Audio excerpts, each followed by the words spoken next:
بەڕێزان گفتوگوی بۆ چوونی ئەمڕۆمان لەگەڵ بەڕێز ڕۆژنامەنووس فەرەیدون کۆنجرێنیە بە ناوی سیوێکی ئاپ بۆنێکی نیشتیمانیە. کاک فەرەیدونم کاتت باش، ئەو بۆ چوونەتان لەکوێوە سەرچاوی گرتووە کە دەڵێن سیوێکی ئاپ بۆنێکی نیشتیمانیە؟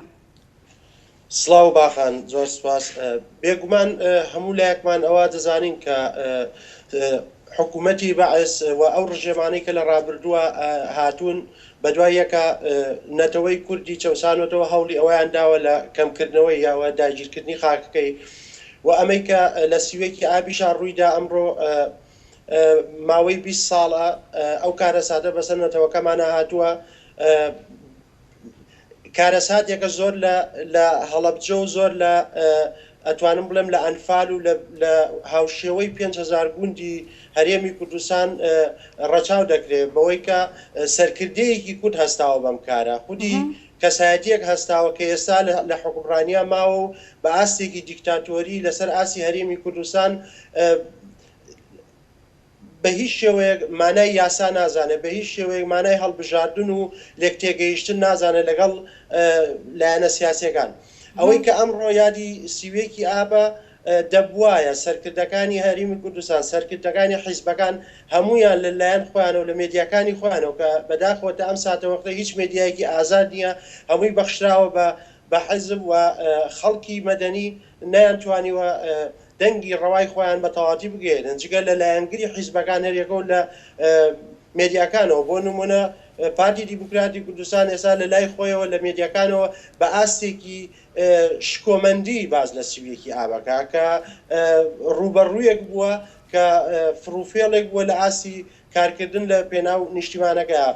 بەرحاڵ ئەوەی کە لە هەرێمی کوردستانە ڕوویدا لە 20 ساڵ لەمەبەر خیانەتێکی نیشتیمانیە و ماوەی 20 ساڵە بیرمەندان ڕۆشنبیران نووسەران دەنووسن تا دادگایەکی نیشتیمانی دابمەزرێت و ئەم تاوانە مەحوو بکرێت و ئەوە بکەرانی بدرێن بە دادگا، بەڵام تا ئەم ساتەوەختە هیچ هەوڵێک نەدراوە و نووسینەکانیش کۆتانیان بێگومان بەردەوامە بین، بەڵام دەتواندرێ پارێزگاری سلێمانی و لە هەڵەبجە بە هەماشێەوە ئەگەر لە هەولێر نابوێری هەبێ، ئەگەر لە زاخۆ لە دوهۆک نابوێری هەبێ، لە سلێمانی و لە هەڵەبجە ئەو بوێریە هەیە کە پەیکەرێک دروست کرێ کە نمایشی ئەوە نیشان بدا کە سیوێکی ئاپ چ کارە سادێکی قەومانوە هەتا هەموو لایەک لە یادی سیوێکی ئاپ بکرێتەوە لەو ڕۆژەیە. بەڵێ کەواتە کاک فەرەیدون تۆ ئەتەوێت بڵێیت کە سیوێکی ئاپ ڕووداوێک بوو بۆ ڕابردووە یاخود ئەگەرێکی بەردەوامە لە پێشمانەوە؟ بێگومان ئەگەرێکی بەردەوامە سیوێکی ئاپ ئێمە هێشتا لە شەڕی ناوخۆیان بەڕاستی ئەو ململایانانەی کە لایەنە سیاسیەکانی کەن ئەمە جەنگێکی سیاسیە، هاوشێوەی جەنگی ناوخۆیە، ئەمە جەنگێکی ناوخۆیە کە ڕۆژنامەوان تیرۆر دەکرێن. ئێمە هێشتا کۆتاییمان پێ نەهاتووە.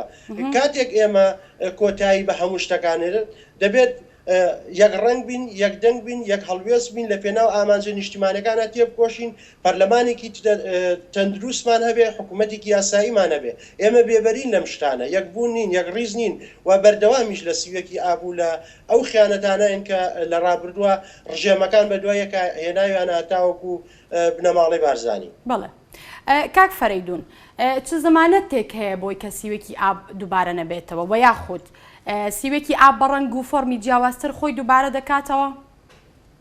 بێگومان خۆی دووبارە دەکاتەوە، هیچ زمانێکمان نییە. ئێمە ئەگەر زمانێکمان هەبووایە لەسەر یەک ڕیزی و یەک دەنگی پێکەوە کارکردن لە جەنگی ناوخۆیان ڕێیەکەوتن و ئەوەی کە ڕوویدا لەسەر داهات و گومرکی ئیبراهیم خەلیل بووەش جەنگەکەی بە 36,000 خەڵکی مەدەنی و پێشمەرگە لە ناوچوو چەندین ناوچە وێران کرا لە پێناو بەرژەوەندی خۆیاندا.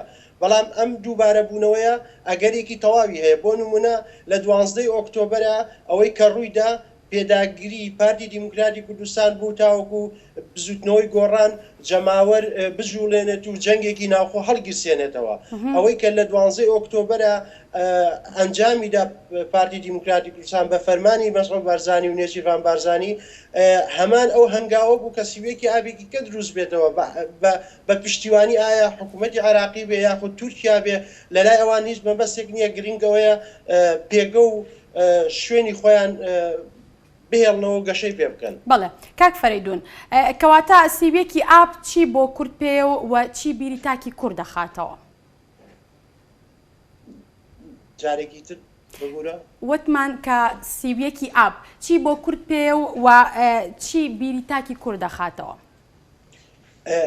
جگە لە ئێش و ئازار هیچ شتێکی کە بیر ناخاتەوە و ئەوانە ئێمە بێت چاو بکەینە ئەو خێزانانەی کە هێشتا جلی ڕەشیان دانەکەنوە و ئێستا لە چاوەڕوانی ڕۆڵەکانیاندا کە لە جەنگی ناوخۆیە بەدەیان پێشمەرگە بێسەر و شوێن کراوە بەدەیان پێشمەرگە هێشتا لە زیندانەکانی پارتیا ماون کە بەوەی کۆمەڵێ نهێنیان هەیە لەبەر چاویاندا کە هاوشێوەی ئێستای داعش پارتی دیموکراتی کوردستان لە ناوچەی قەڵاتزیە پێشمەرگە یەکێتی سەر بڕیوە ئەمانە لە یاد ناچن بێگومان و ئەگەری دووبارە بوونەوەشی هەیە و هەتا ئەم لایەنانە لەسەر بەرژەوەندی لە پێناو سامانی نیشتیمانیە بەردەوام بن ئێمە هەمیشە لە جەنگی ناوخۆیان بن.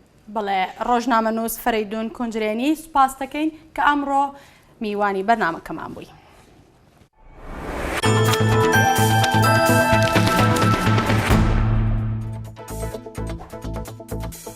بەڵێ نەریمان ئاغالی لە پۆستێکی فەیسبووکدا دەنووسێت ئەو کاتی کە هاوڵاتیان گیرفانیان بەتاڵە و منداڵ بەشیر و خێزانی پێشمەرگەیە کرێی خانۆکەی پێنادرێ و خێزانە شەهیدێک دەست لە جاشێک پان دەکاتەوە بۆ تیکەیەکنان هێشتا هیچ نەبوو و با پێماوابێ کە دەشێت لە پڕێکدا هەموو شتێک پێچەوانە ببێتەوە و وڵات ئاوەدان بێتەوە.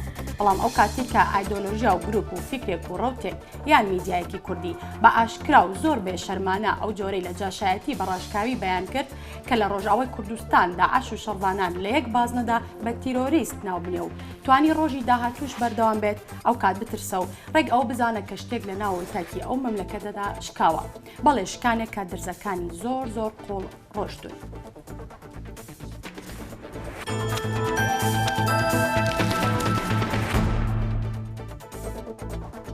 بەڵە خۆشەویستان بەرمەتی هاوکارانم ژۆرناڵی ئەمڕۆمان پێشکەشکردن هەر شاد.